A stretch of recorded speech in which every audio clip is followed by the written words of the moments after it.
Question de Fanny, qui est, pas mal intéressante concernant le verbe tsukeru. Le verbe tsukeru, Fanny qui me dit qu'elle commence à être un petit peu paumée avec avec ce verbe parce qu'en fait, il a plein d'usages différents et du coup, on s'y retrouve pas. Donc ce que je vous propose, c'est de faire un petit check, un petit topo là-dessus, sur ce verbe tsukeru.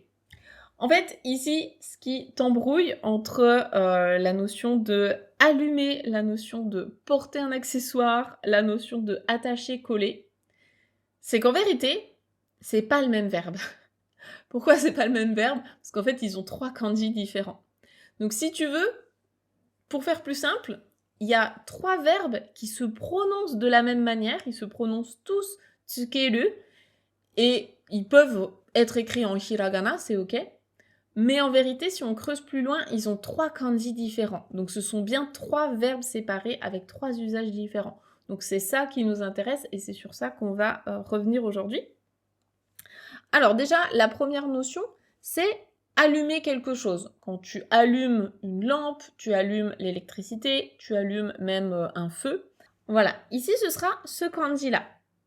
Et comment tu peux le retenir? C'est que, eh bien par exemple dans l'expression hi o tsukeru, allumer un feu, eh bien, dans le kanji de tsukeru, tu as les quatre petits traits qu'il y a tout en bas du kanji. Ça, en fait, c'est la clé du feu. Ça représente quelque chose qui est mis sur le feu, comme une casserole, par exemple, sur le feu.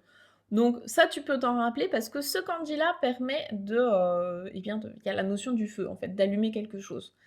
À noter, par contre, c'est que quand il est écrit justement dans ce but-là, comme dans Hiotsukeru, allumer un feu, eh bien, on va quasiment toujours l'écrire en hiragana.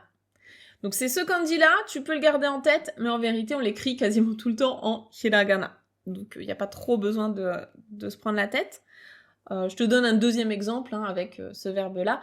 Denki o tsukeru, allumer donc l'électricité, allumer la lumière. Donc ça, c'est ce premier verbe. Le deuxième, c'est le tsukeru, de porter un accessoire. Et là, pour le coup, le kanji, il est relativement facile, si tu le connais déjà, parce que c'est le kanji de kiru, porter un vêtement. C'est le ki qu'on retrouve aussi dans kimono, vraiment un truc qui se porte sur soi. Donc là, c'est plus facile de s'en rappeler, parce que tu peux pas le confondre, vu que c'est vraiment le kanji de porter un vêtement. Et tu vas l'utiliser pour porter des accessoires, mais vraiment que tu mets sur toi. Donc je te donne 2 exemples. Si tu portes un tablier pour la cuisine, ce sera donc epuron o tsukeru. Et tu peux également porter sur toi une broche. Une broche, ce sera avec ce verbe-là, c'est burochi o tsukeru. Donc là, c'est pareil, tu peux le voir en hiragana, tu peux le voir en kanji. Les deux sont OK, mais c'est vrai que souvent tsukeru, on va l'écrire en hiragana. Donc c'est un petit peu pour ça que c'est l'embrouille, parce qu'on se dit: «Ah, mais c'est le même verbe», alors qu'en vérité, c'est pas le même verbe. Troisième verbe qui se prononce tsukeru, et là, pour le coup, on le voit quand même pas mal écrit en kanji, mais tu peux aussi le voir en hiragana. C'est le tsukeru de tout ce qui est collé, attaché, fixé. Donc là, il va avec plein d'actions possibles, différentes.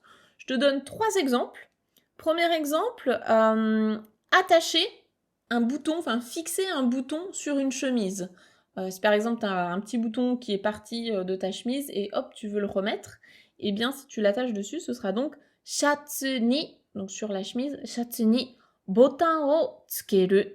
Shatsu ni botan o tsukeru. Donc fixer, attacher un bouton sur une chemise. Si tu veux fixer une étagère au mur, c'est pareil, c'est le même verbe. Donc le mur, c'est kabe.